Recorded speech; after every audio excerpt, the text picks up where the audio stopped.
इन खां वधीक ज़िल्लत ऐं ख़्वारी बि कहिड़ी थी सघे थी, छो हिन एसपी मुंहिंजी मंग बि मूंखां खसे वरिती। हाणे मरण ऐं मारण खां वधीक ॿियो को बि रस्तो कोन्हे। शाउस तुंहिंजो मरण पक्को एसपी, अख में आण।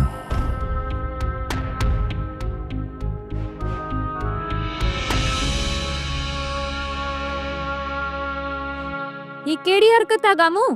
ऊंधी खट करे छो लटियो पे?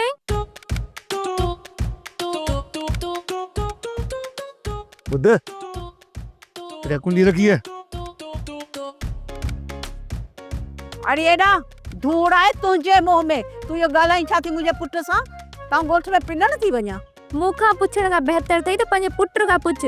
सुबह का वटी खट ऊंधी करे पियो आ। अरे छोरा तू उठ हाणे उठ यो वरी कड़ो ढोंग कयो अथई। ये अगे जमाने में जेके रानी हुंदी न पंहिंजा जेके हिन से को कम हुंदो न फाथल पो मंजराइण लाइ ऊंधी खट करे सुमदी हुयूं। तू बुधा हुकुम कर केड़ो कम पाथो अथई? अमर जी दिल मुखे तो का पांजी गाल मंजराणी आ।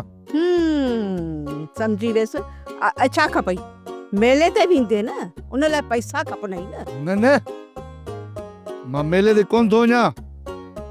मुखे शादी करणी आ। जेसी ताईं मुंहिंजो मुतालबो पूरो नथो थिए ए खट कॾहिं सिधी कान थींदी। रिड भी थी हाणे अंब खाए। गामो बि घोट थींदो। मुआंडो ॾिठो अथई? अरे एडा छो न घोट थींदो सदको वञाइस। मुंहिंजो गामण पुट घोट थींदो हा ऐं नचंदुसि टिपंदुसि। ॾिसना मां हिन मम्मी जी नज़र में मां कुछ बि न आहियां। बस अब तू उथी उथी उथी उथी उथी हाणे उथी खट सीधी कर। अॼु खां वठी तुंहिंजे लाइ कुंवारा ॻोल्हिया थी। तुंहिंजी शादी ॾिस त कीअं थी मिंट में करायां।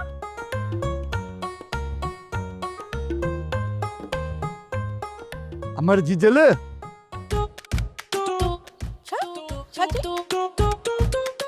पादर खाइण जो तोखे शौक़ आहे। वठ वठ तू मुंहिंजे पुट लाइ थी पादर। अहिड़े तरह माउ पीउ पंहिंजे बचनि जे मुस्तक़बिल जे लाइ बेफ़िक्र हूंदा ऐं हू सोचींदा आहिनि त हुननि जो औलाद पंहिंजे पेरनि ते बीहण जे लाइक़ु थी वञे।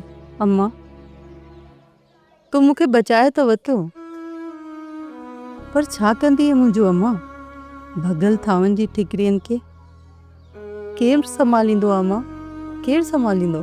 भगल थावनि जूं ठिकरियूं अगरि क़ीमती न हुजनि आ पुट त माण्हू हुननि खे अजायब घर में छो सजाईंदा? हुए त के पुराणे वक़्त जा टुकड़ा हूंदा अमर, पर मां त हिन वक़्त जी फालतू शइ आहियां। वेरुन जी वस्ती वेरुन जी वस्ती। सब्सक्राइब कयो असांजो ऑफिशियल यूट्यूब चैनल सिन टीवी HD ड्रामा ऐं वधीक अपडेट लाइ बेल आइकन खे क्लिक करियो।